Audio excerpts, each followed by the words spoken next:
topic, in researching. So Spark Media, thank you very much. We hope that you'll keep on continuing to support Amasa. And Amasa is not just a body, it's the industry as a whole. And we would like to thank our esteemed panelists. I'm going to start with Jonathan Cook from ENCA. He's the trade brand manager. Robin Bishop from Spark Media, head of marketing. We have Henny Maybeck from Jacaranda FM as a program manager. And we have Claire Trafankowska from iProspect SA, who will also be joining today's forum. Guys, without any waste of time, today's forum is of news audience. And I think if you look at the past 12 months, there's been a lot of interest in people wanting information, especially since the break of COVID. And our panelists today are going to help us to unpack this renewed relevance of the news audience, because I think most of them have got a background of news platforms, news content. And I'm gonna just hand over to them for their opening remarks. Jonathan, you are my target today, so everything is going to face you. Can you give us just opening remarks on how do you understand this renewed relevance of the news audience? Well, firstly, thank you, Andrew, and welcome everybody. It's an absolute delight to be here with everybody. I grew up with Amasa, was part of Amasa when I was young, and I certainly came through the community of what is Amasa.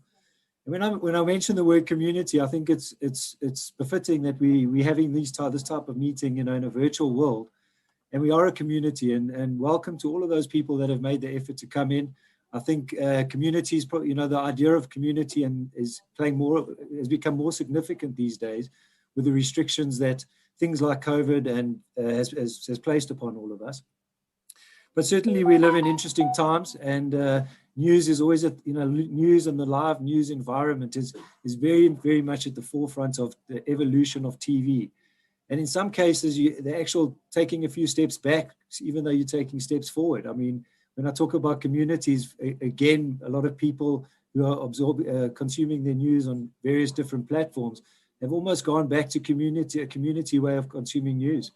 Gathering around that TV, gathering around the radio, in a family forum, and almost reminds me of the days when we used to do it around the 8 o'clock news and the 7 o'clock news. So we live in fascinating times, and I welcome the other panelists. I'm honored to be one of the panelists with you, and I look forward to sharing many insights with everybody today. Thank you for your remarks, Jonathan. I would like to go to our next panelist, Robin Bishop. Over to you. Okay, well, I'm glad I'm not the only one who's going to be talking about communities, Jonathan. So I think, the localized version of news has become something so prominent in most recent times. We might have lost a little bit of the focus for a while things were globally connected, and we sort of lived in a much more globally connected world. But nothing like a pandemic to make sure that you're aware of what's happening close to home is what's most important to you on a day-to-day basis. So I think in this time where we've been kind of bombarded with news and information and misinformation and disinformation, and we're having an info pandemic as well as a normal pandemic, we have to decipher between what the news is that we want to engage with and we want to trust. And a lot of that comes back down to sociability and the relevance of who in our circle is standing for the kinds of news that we want to be absorbing.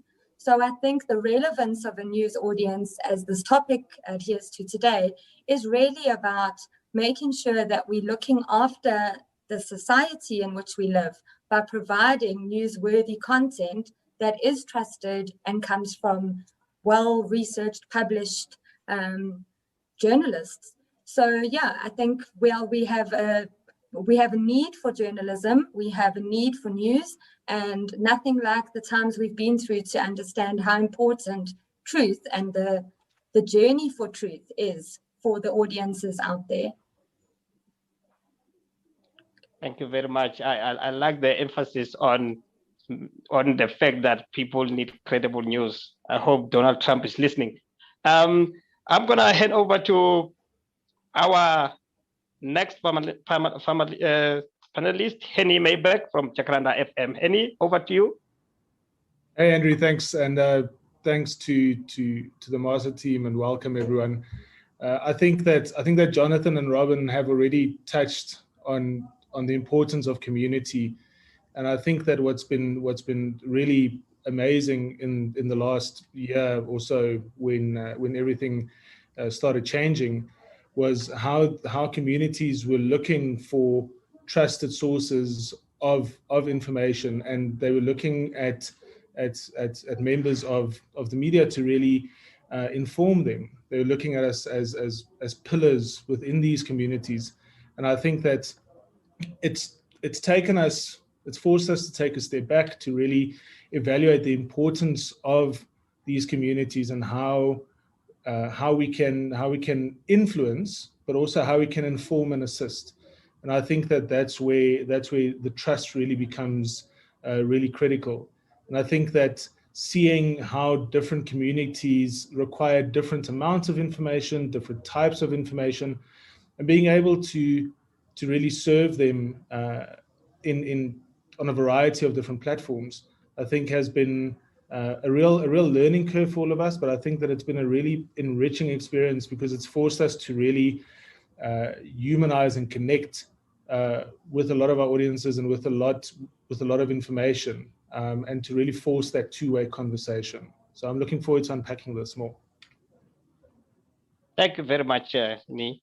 Pat, once our next panelist is on, please let me know so that I can formally introduce them. I like the fact that you guys, in your opening remarks, are emphasizing on the community aspect of news, because obviously when you're talking about the community, you're talking about the consumers of the actual content in news platforms. What does this mean to our marketers and media decision makers, the people who want to connect with that audience from a commercial perspective? What would you say the renewed relevance of this audience can benefit them? How can it benefit marketers and media decision makers, including brands themselves? Andrew, before I start, or maybe on that one, I just want to see. I see Claire is there. I don't know if you wanted to welcome the Claire there. I saw her there. All okay, right. Guys. We'd like to welcome Claire Trafankowska from iProspect SA. Claire, can you hear us? I can hear you loud and clear, and that was a really good rendition of my surname, so thank you. Yeah, I know that I'm good at bombing surnames, so I apologize for that. No, welcome. It was great. Thank you. sorry for the late appearance. Yeah, well, at least we try to make sure that you catch the bus before it leaves. And I think from you, what we would like to know as your opening remark in terms of this renewed relevance of the news audience. What does it mean from the background that you're coming from? I mean, look, I was listening with a lot of interest to everybody else's opening remarks, because I mean, I think the community piece is incredibly important. But I guess, from my background and to your earlier question in terms of what does it mean for marketers and for brands, this renewed relevance of community and audience and the value, for me, it really brings connection to life. And I think that as soon as you start to move into the marketing and the brand space, what does every brand want? They want to connect with an audience, but to really resonate and to really be meaningful. I mean, I think that's a double-edged sword for a lot of people and for a lot of brands, because there's a fine line between getting it right and getting it wrong, and certainly in the context of quality journalism and sort of newsworthy content. But I mean, you know, news and great content has the ability to bring people closer together and bridge divides. And if a brand can find a comfortable space in that, where there's a strong sense of brand purpose and brand suitability, I think it can become quite a enriching experience for consumers. Thank you very much for that remarks. Jonathan, you were on before Claire could take the stage. Yeah, so if I can, you know, I think Claire also touched on something quite, you know, at the end of the day, when we look at it's sometimes counterintuitive with news, because, you know, when there's fear around, you know, the audience numbers go through the roof. You know, we see a spike in consumption of news. And, you know, when you look at news, there's always, you know, the locality being regional news has always been a priority for people.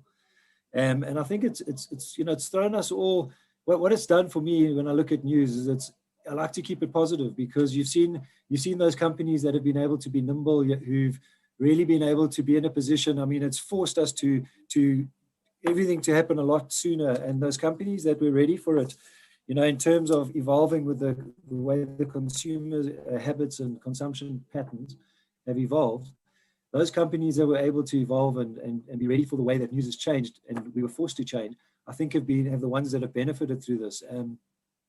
And I think that, you know, when I look at it, it's getting so much more and more consumer centric. So from a marketer's point of view, it's how do you, you know, yes, the audiences have gone up, but it's now about how do you make use of all the different touch points and all the different access points to reach this news consumer who, you know, in today's time, the desire to be informed is, in South Africa, I'm speaking about South Africa, is more profound than ever. I mean, people are tuning into our channel, into our news channels, wanting not only information about the immediate fears about what's happening in their lives, but also, you know, education and information about this huge swelling middle class is wanting to better themselves in South Africa. You know, it's a very positive thing for me. So even though we've all been like thrust into this, you know, doing all kinds of things that, you know, with COVID and change of patterns and things, I think there's actually been a lot of positive stuff that's come out of it. And I think that the challenge is for marketers to evolve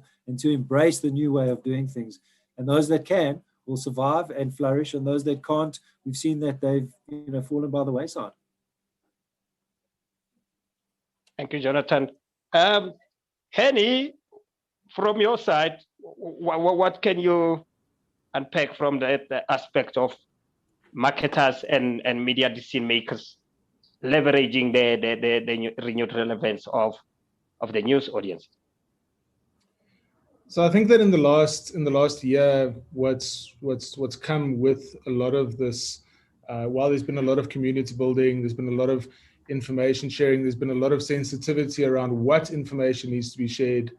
You know, the balance between being first and being right, for example, you know, like all of those things become more and more relevant. But at the same time, I think from a marketer's perspective, where I think that there's been great strides is in really understanding those communities and understanding those audience on a more granular level than ever before. I think that with deployment of DMPs, being able to really understand what audiences care about and being able to super serve that has also given us some insight as to how communities have evolved and developed and how they differ, and how we're able to offer different information in different segments or in different platforms, you know, based on what they would find relevant. So audiences have become really, I want to say, demanding, in the sense that they expect a constant flow of information. They expect that information to be correct,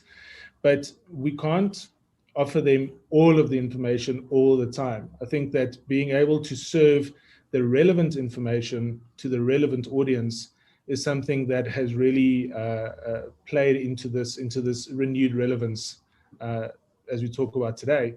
And I think that having the ability to understand those audiences and to connect to them and to create that common ground really means that we create a much deeper trust relationship with them, which has a lot of value for marketers and for brands and for media houses and for all of us. Thank you very much. Robin, I can see you getting yourself ready to give your point of view. What's your take? I guess my take is that, it comes down to a bit of the attention space. So what marketers can get out of a news audience is quite a captive audience. They've come there intentionally to consume news. They're doing that on purpose. It's not something that they are not associating with advertising. They know that that's what to expect. So when Jonathan said in the old days, you'd gather around the TV to watch the 8 o'clock news, and that kind of is happening again, where you can see people are tuning in for specific bits of newsworthy content. I think that's where the whole idea of who came first, the chicken or the egg, the advertising or the audience is making a reappearance, because our audiences proliferated for quite a long time. They went all over the show and they were chasing entertainment and they were chasing other content, but we're kind of seeing that pullback to strong numbers in news is where the attention is that advertisers want. I mean, let's face it, advertising is starved for attention, for human attention, and humans are consuming news. So it's a great meeting point of minds where marketers can interact with newsworthy content. I think marketers are forever chasing what's trending and what the next content theme is going to be. News is providing that consistently. They've curated the content all this time. It's just that it's now reaching a peak again where it's got a renewed relevance in the lives of the consumer, and therefore hopefully in the brand's minds as well. Very interesting, because I think we all know how much startup the com space is nowadays, and if you can be guaranteed a good quality audience which gives you attention, I think every brand will really like that. And I think, like, talking about attention, in the early weeks of COVID, when it broke in South Africa, I think it was around first week to mid-March, some of the websites which were measured by AIB showed a 47% increase in news sites, and people were looking for information in particular. And at some point, we know that there was fatigue about what consumers were consuming, because like everyone was like, they want to know about this virus. They want to know what's going to be the vaccines, the cure, and all that stuff. Do you think we've now passed through that fatigue state? Because I think it was a state where everyone was like looking for one thing. Do you think the renewed relevance that we're talking about currently has passed that stage of fatigueness in terms of consuming news content? Are you asking me, Andrew? Anyone, any takers? So I don't think we passed the peak of it. I think we're still in it. I think we definitely have seen the highest heights that we will have seen. We've experienced the highs, but I do think that people are keeping a consistent track on things like third waves, travel restrictions, all sorts of topics, and that might differ by audiences or by communities or by groups that it renews the relevance for. So I don't think that we completely have passed it and we completely fatigued on coronavirus. No, I think there's a consistency that will remain, but I do think that you dip in and dip out depending on your circumstances. And that might be based on a community or on an interest. If you're itching to travel, you'll be following the restrictions closely. Whereas if you are working in healthcare, you'll be following it from a vaccines point of view, or if you're aged or you've got diabetes, like different pockets of the news will interest you differently at different times. So that's how I see it. I don't think it's gone. Would you mind if I jumped in? Be my guest. So I want to just sort of build on what Robin said, and if you don't mind, I'd like to go back to the earlier question. But I mean, I really do agree with Robin in the fact that, you know, this resurgence of interest in news and sort of quality, trustworthy, you know, verifiable news. And I think what it's done is it's brought the readership, sort of the digital readership back. Yes, albeit it's, you know, quite a negative context initially. And I suppose it invigorates the journalism side of things somewhat as well, because, you know, now that you have this captive audience, yes, there's global news and travel and bans and vaccines. And there's a lot of content that we can talk about, but there's also the opportunity to bring in the richness of storytelling again, because they may be there for a particular reason, but you've got the opportunity to continue engaging with them and to sort of build out those communities and, I suppose, build out those consumer journeys within your platforms. And just sort of going back to, while I've got the floor, just going back to the earlier question, Robin, I think you and I need to have a coffee, because I think we'd have a great conversation. And there were a couple of things that I really loved. One of them was human, because I think anybody who knows me knows that I come with a little bit of a soapbox, which is viewability.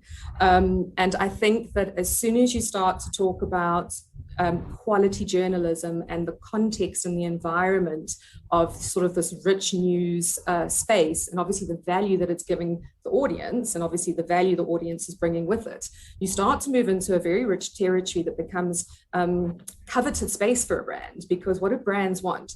Brand wants humans. We want a human. We want a human to see our advertising, and you're attracting humans.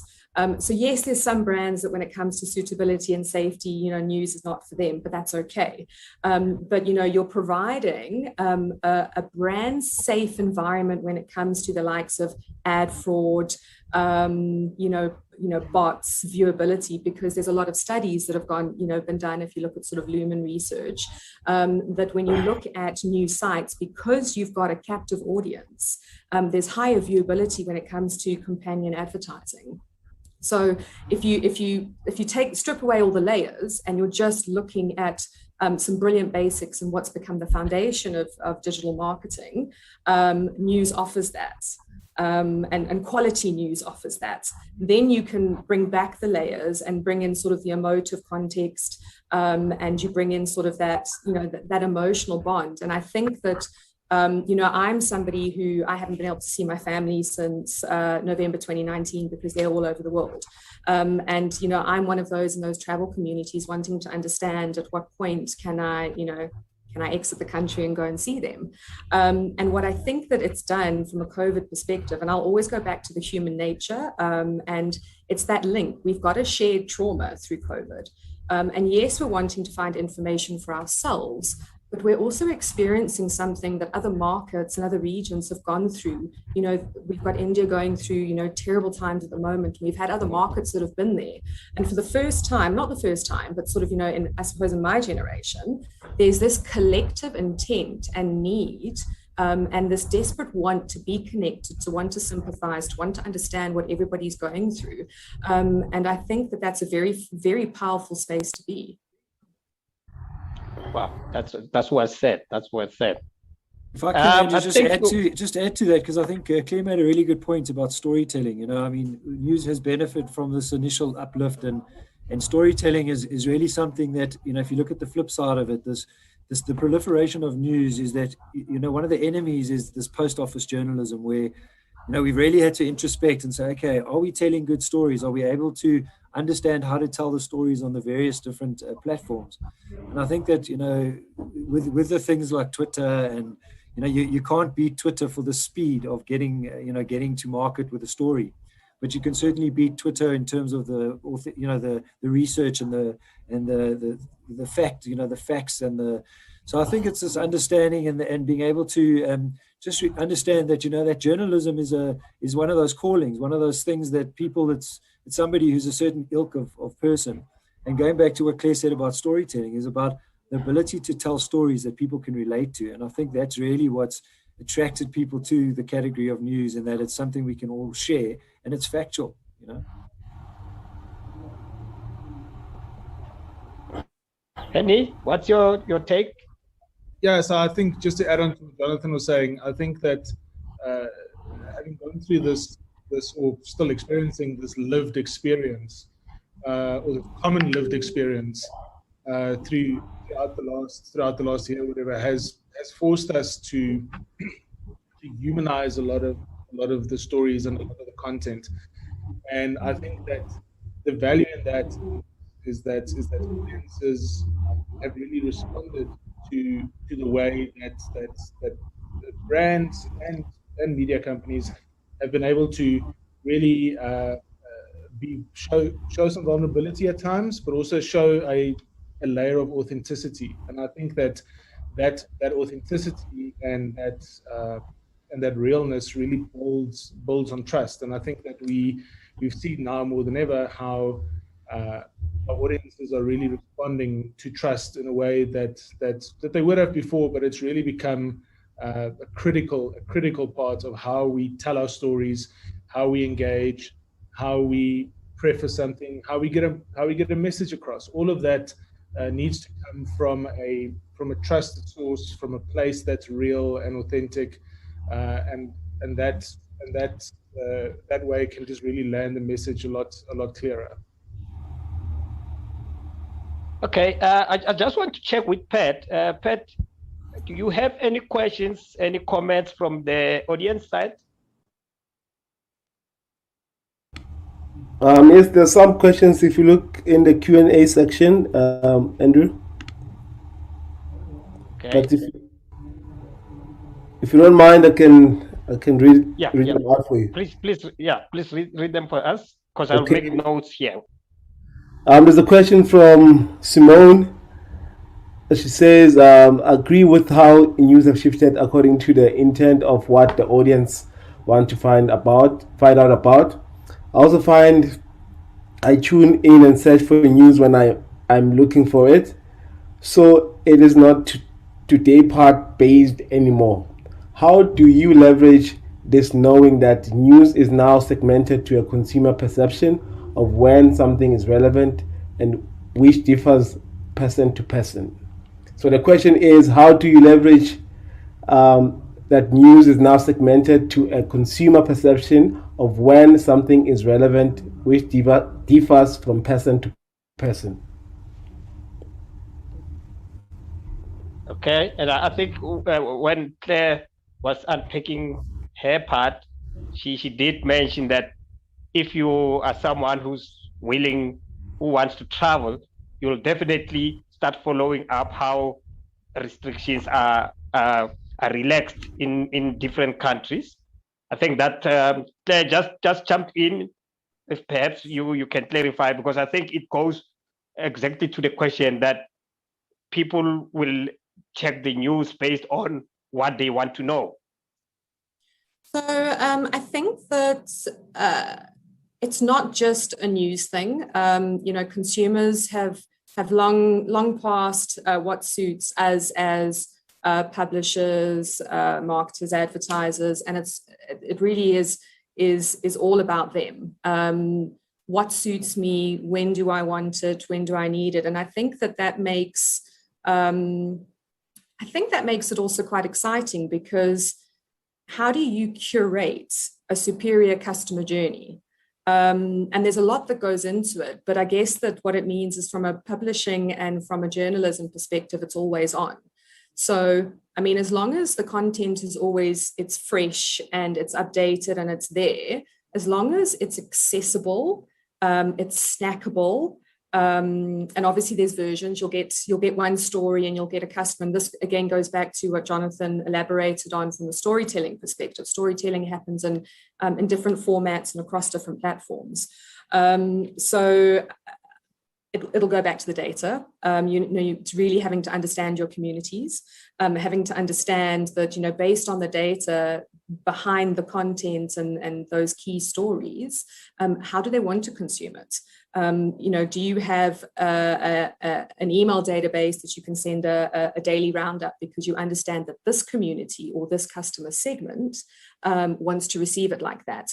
And I mean, I think if you think of all of our big news platforms, some of their greatest traffic is driven through Facebook, because people want the content when they want the content. So, you know, you've got it published on a platform, on a website, and it's promoted and distributed through Facebook, because they've understood that community or that customer segment spends a lot of time in that environment. So I think, to Simone's question, it's just ensuring that whatever quality content and journalism is being created and developed, that it is in the most accessible places possible, based on a deep understanding of your communities and customers. Thank you very much. I think Simone has got the answer right there. I want to touch on the news aspect, where previously news used to be seen as a very serious environment. And as a brand, for you to be creative, it was not easy. It's like this is the news. Like for instance, you'll see people just booking spots on TV on the news clock, that 15-seconder.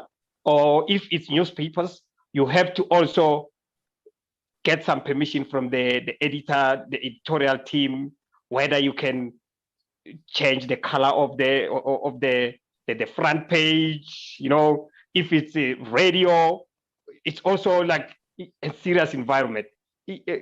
Have we gone beyond that? Have we made the news platform a platform where you can also have fun as a brand? You know, have we reached that? This goes to all of the panelists. Andrew, you sound like someone who's tried to change the cover of the newspaper before, eh? No, I've been around. Listen, so I think out of necessity, you know, things often change.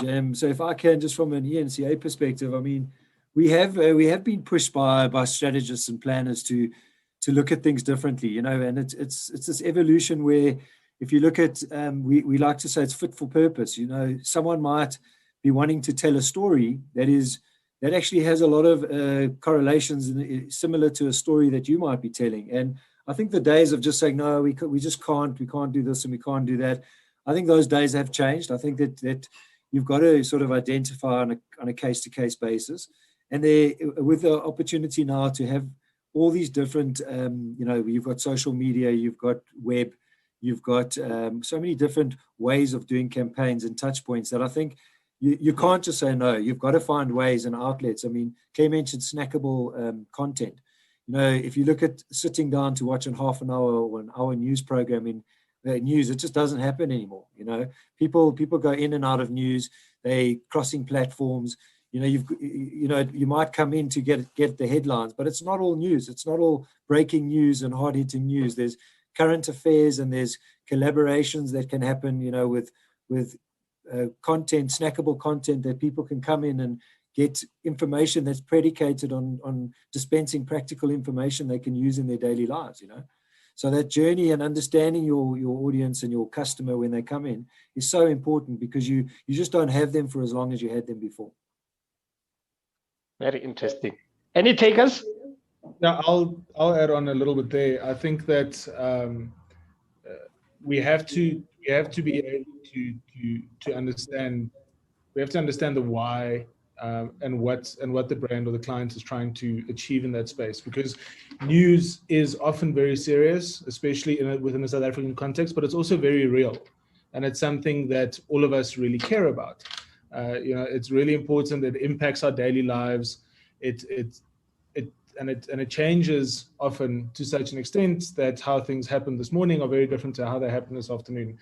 And I think that part of the responsibility that we have as media organizations is to be able to adjust and to be agile and to be flexible, to capitalize on some of the current affairs that are happening, and just to be able to see where there is space for someone to,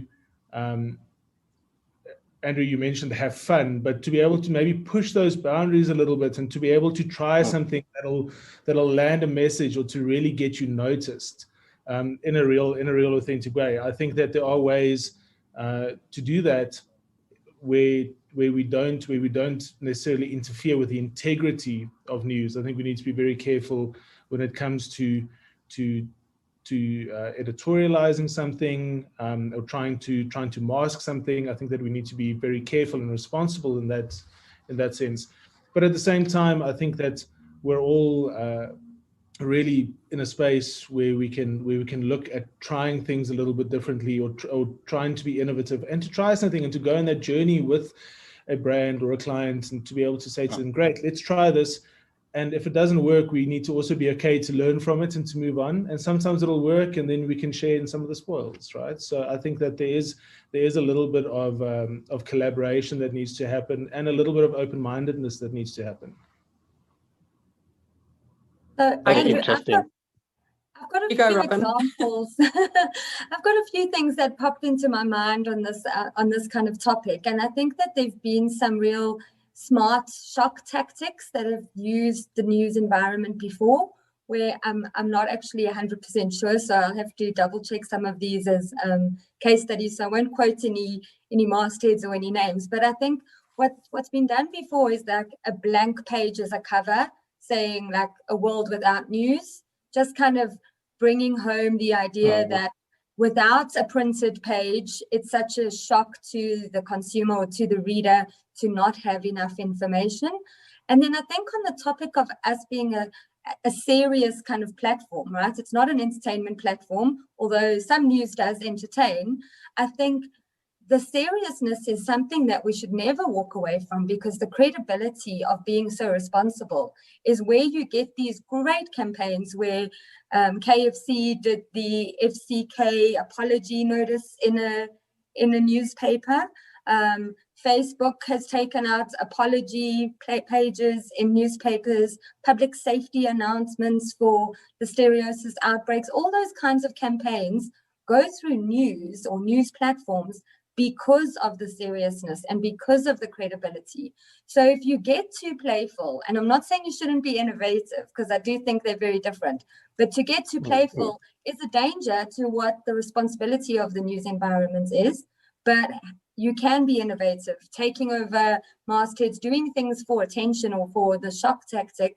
I think the Sanson Chronicle once ran the masthead for the blood bank, showing that the red was drained out of the masthead of the Sanson Chronicle to show that there wasn't enough blood supply.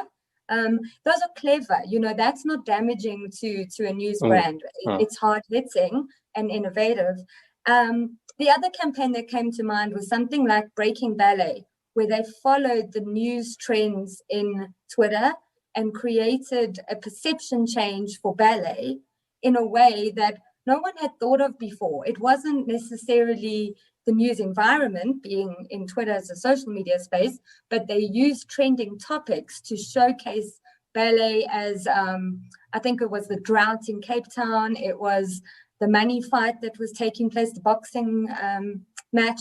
And that shifted perceptions because it was just so, and I think people are hesitant to get innovative in the news space, but it's so worthwhile trying to take something trend-worthy or newsworthy on and make it impactful, because you've got such a captive audience in that space. They really are open to seeing things quite differently and getting behind a cause or supporting some kind of campaign or perception change that needs to be made. So it's definitely a place that doesn't happen enough, but it should, and it should do it for the right reasons. Okay. Claire? Yeah, I mean, just to echo some of what Robin said, that I think the right reasons are what's it's vital. And I like that we're talking about responsibility, because it's our responsibility to remain credible.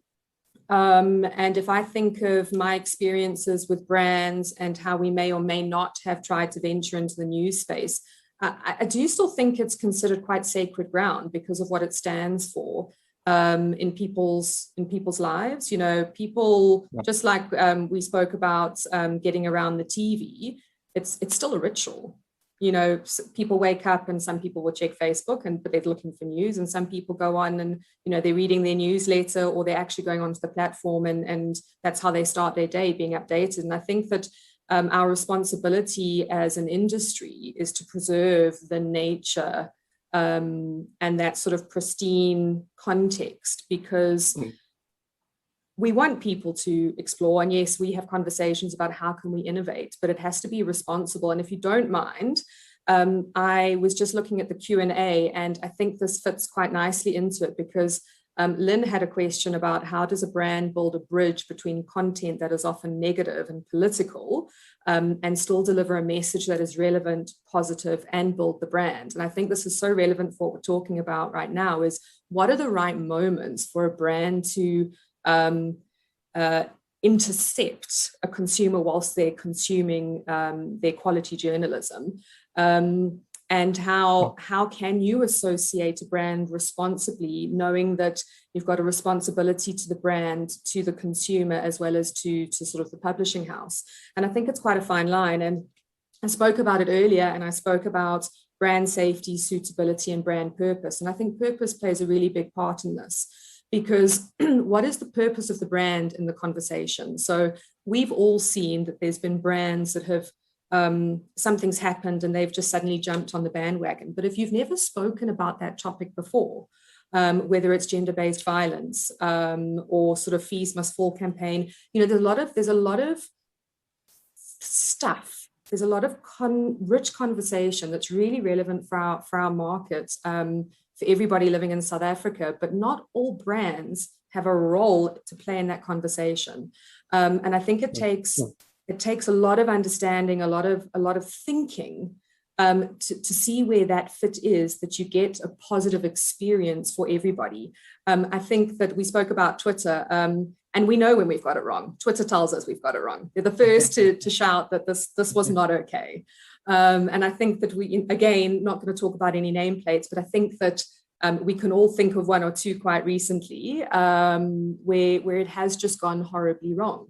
And it is a responsibility with everybody. We're all representing different sides of the industry here, to call each other out and say, no, you don't have a place here.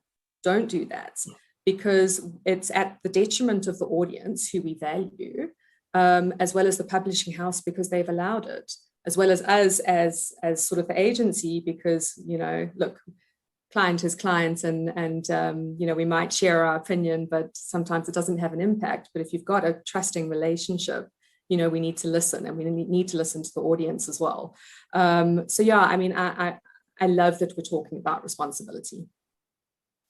Not sure if I really answered Lynn's question, but I haven't seen Lynn's question, but I think the way you've covered it, I think it did it in one way or the other.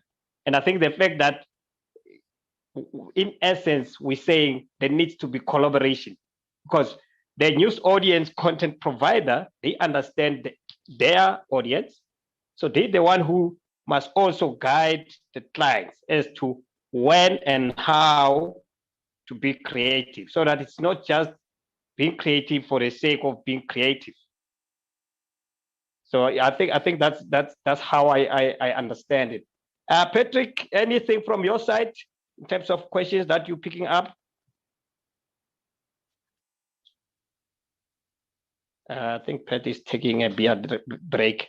All right, guys, there was one aspect that was mentioned earlier, the brand safety aspect that is provided by news platform.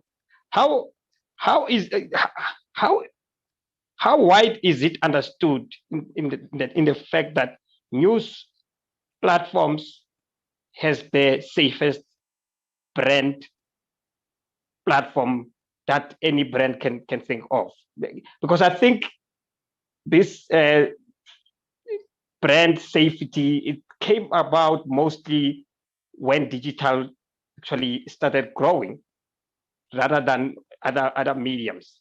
But I think, to me, it's how do clients understand the importance of their brand being safe in the news audience platform? Could I jump in on that one? Yeah, any takers? Okay, thank you. I think that, so brand safety is subjective. And I think that's the first challenge, is that there is no set standard that all brands can ascribe to. For example, and I'm going to have to nameplate here, I mean, Nando's. So Nando's does very well, having developed a tone of voice and a personality when it comes to sort of political content and context. And again, it's that in and that out. And when we talk brand safety to a bank is not going to be the same as brand safety to a Nando's. So I think that's the first thing. So brand safety, there's two parts to it. One is the context and the environment in which the brand appears in, which is going to differ based, per brand.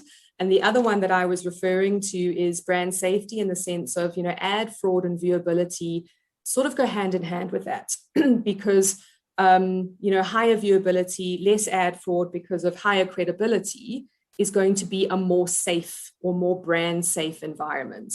But I think it is just quite important to understand that there's a technical aspect to it because you've got humans and attention. That is one factor of it. And then there's an environmental fit. And that's where it gets quite interesting. And that's where it's quite unique and that's why I said earlier, news is not for everybody in terms of brands because from a technical perspective, we use different platforms, whether it's Double Verify, IAS, or Moat. And that gives us the feedback data to determine whether wherever the ads were placed, was it brand safe? But brand safe is defined as, was it in crime, political, nudity, violence? And if you, and it's often a really tough question that we get asked a lot, is that we know that the audiences are there. So brands often have to make a trade-off. What is more important? Will I settle for understanding that I'm reaching the right consumer in a highly viewable, human, mitigating ad fraud environment, and the opportunity cost is I might appear next to some form of story, it's political and it's criminal, or whatever the case. And often the value of the audience and the scale of the audience wins.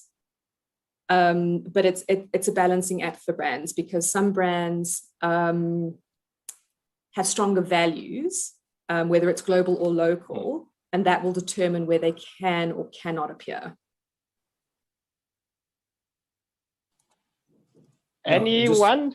Just to add to that, I think there's also a skill. I mean, various platforms offer different levels of security, or if you look at social media, everybody's got an opinion, and I think it's so tempting because we know that they're complementary. If you look at TV and digital, is very complementary if you get it right. So it's very tempting for a strategist to use them together because they know they're going to get the benefit of extra additional uplift. So it's just it's a skill and an art of getting it right. I think that we're always learning. People are always learning. I mean, you've got a lot of international examples, and you've got a lot of local examples where we've got it right and where we've got it wrong. And I think that's what makes things so exciting to those youngsters out there. It's a very exciting time to be in media, because everybody's learning. I mean, us as panelists, we're learning all the time. Every day we come in, we're challenged by our clients, we're challenged by the strategists like you, Andrew. And that's the exciting thing about this business, is that you're part of history often in just coming to work in a day,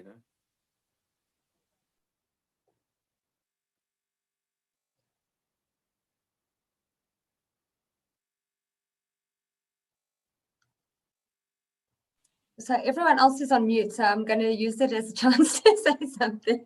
But I think we've got to be very careful between brand safety and maybe what brand sensitivity is, because I think what we're trying to do as marketers is avoid unintended consequences. So we want to run our ad for a new car, but we don't want it to appear on a page where there's going to be a report of a car accident, or you just don't want to have a high impact news story kind of undermine or seem like it was placed. And I think that those examples, as much as there are those, they're very fine and few between. So we're trying to avoid situations that are unintended consequences of trying to reach a quality audience. But in doing so, I think we're also taking away what we think our audiences are capable of discerning for themselves. So I've got some stats here on how 86% of people know that the role news brands play is to keep them up to date with stories. And sometimes those stories might be upsetting and shocking, but they're not necessarily going to blame the brands that are advertising in that environment for the upsetting stories. So I think sometimes we've got to give the humans that are reading these news stories a little bit more credibility for them to be able to discern what was intentional versus what was not. And Nando's is absolutely intentional, and that is completely their brand personality. And so people can see the humor in it and enjoy it. When something does go wrong, brands apologize and people get over it, and it is explained as inconsequential, as an unintended consequence. So I think we've got to be careful not to try and have too much control as advertisers and marketers, because we are dealing with a somewhat intelligent consumer out there who is also able to see that an ad is an ad and content is content. They're still able to make the distinction. And brand sensitivity and brand safety are two very separate issues. And I agree, brand safety has to be taken extremely seriously, but I'm not sure that brand sensitivity always needs to be ultra controlled. So that's my 2 cents on the topic, Andrew. Well said. Henny, on your side, I was on mute the other time. I don't think you hear me. No problem. I'm glad you were on mute because Robin had some great points there. I think that balance between brand safety and sensitivity, the way that you put it now, is absolutely spot on in my opinion as well. I think that we need to be careful and consider what could happen, but I think we also need to be able to balance it out with what probably would end up happening. And I think that we often miss out on those chances to capitalize, or Claire, to your point, to be able to reach really, really big audiences in places where a lot of traffic is driven to. And I think a lot of, unfortunately, a lot of those principles around what gets a lot of attention is around shock and awe kind of stories. But I think that at the same time, I think being able to to acknowledge that, especially within a news context, you have an audience that's informed. And I think it goes back to our point that we discussed earlier on knowing your audience. And I think the more that you know about them, the more we're able to engage a brand, to be able to give them some level of info. We can't guarantee anything, but I think to be able to illustrate the tolerance that the audience on a specific platform might have for different messages. And I think that's something that really equips all of us to make better decisions. Well, I think this is very interesting, your input, guys. We are now on the hour mark. We will be going for closing remarks, and then we'll also check with Pat if he's got anything from our audience as well. And then if there's anything, Pat, you can jump in. If not, I'm going to ask my panelists just to give some closing remarks in terms of Andrew. Oh, there you go. Yeah, thank you. Let's do a crossover to Facebook. We've got a question. Okay, go for it. We've got a question from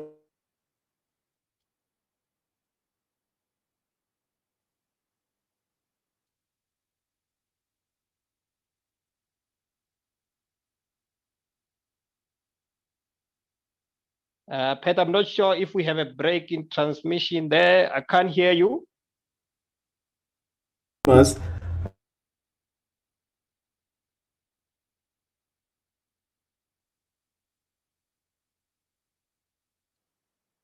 Okay, if any of my panelists can hear Pat, please feel free to jump in if you have an answer for the Facebook question. No, nothing, Andrew. Unfortunately. Sorry, it didn't come through, Andrew. Okay, I think it's a, yeah, I think it's a problem with transmission there. But I think from my side, I would like you guys to give your closing remarks in terms of how you see this renewed relevance of new audience into the future. We know our country at the moment is so newsworthy, it's not funny.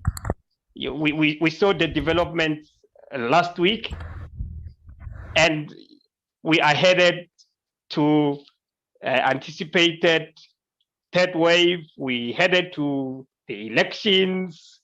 I think even myself, every time before I sleep, I check something that relates to the news because I don't want to miss out. So how do you see this renewed relevance of the news audience going forward into, let's say, the near future, actually?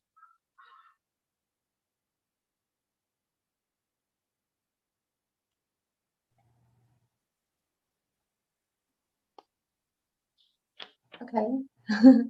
I'll go first. So I think that from my side, this resurgence of a news audience really is an appeal to everyone in the marketing and the consumer citizenry to respect news for what it does for our country, and as a democracy, recognize that we need the news. So I would say that advertisers who err on the side of caution in supporting the news because of their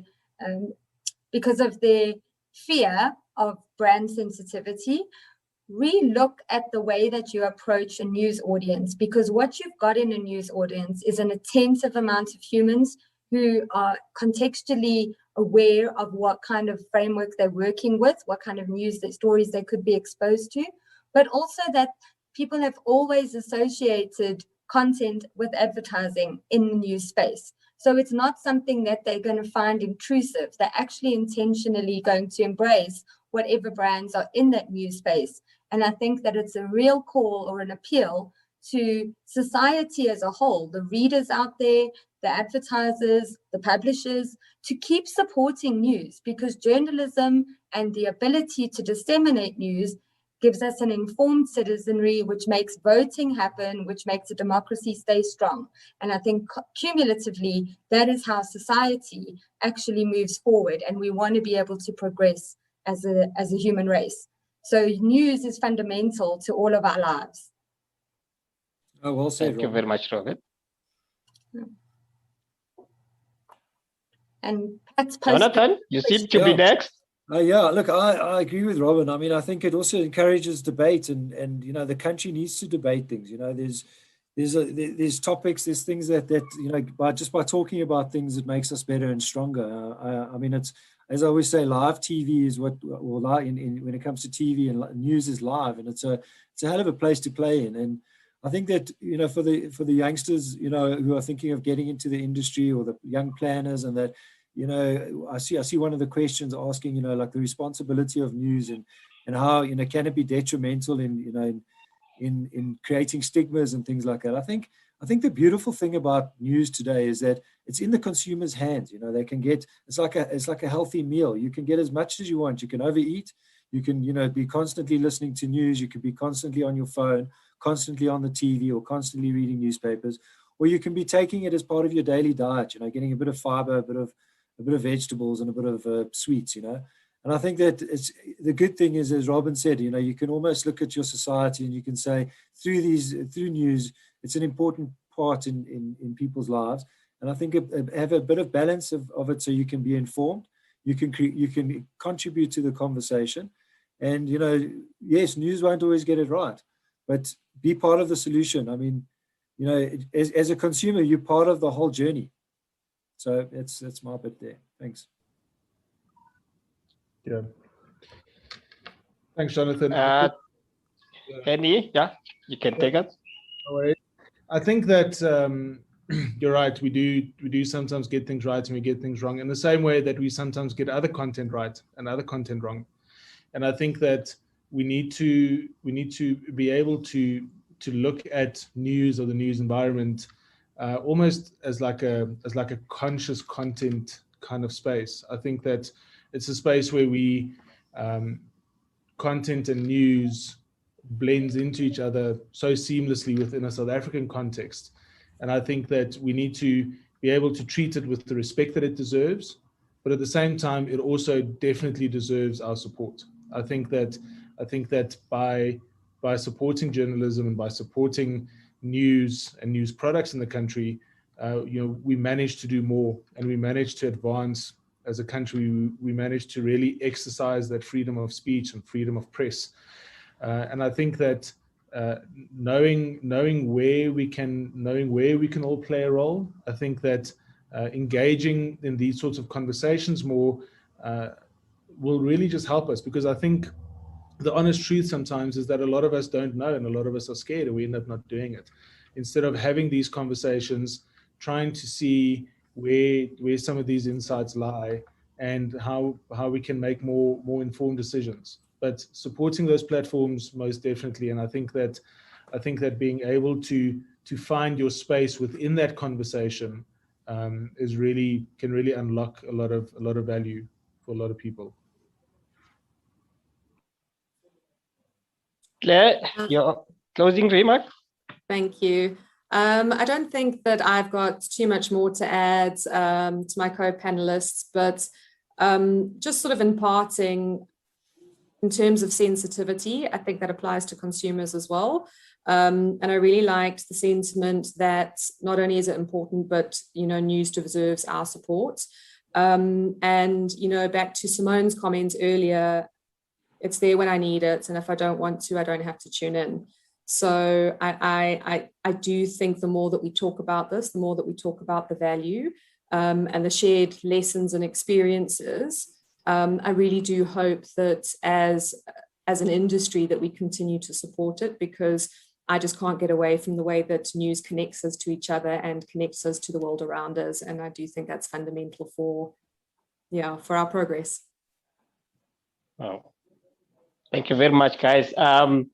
I think our conversation is going to carry on Facebook, because I know that we have a very engaging audience.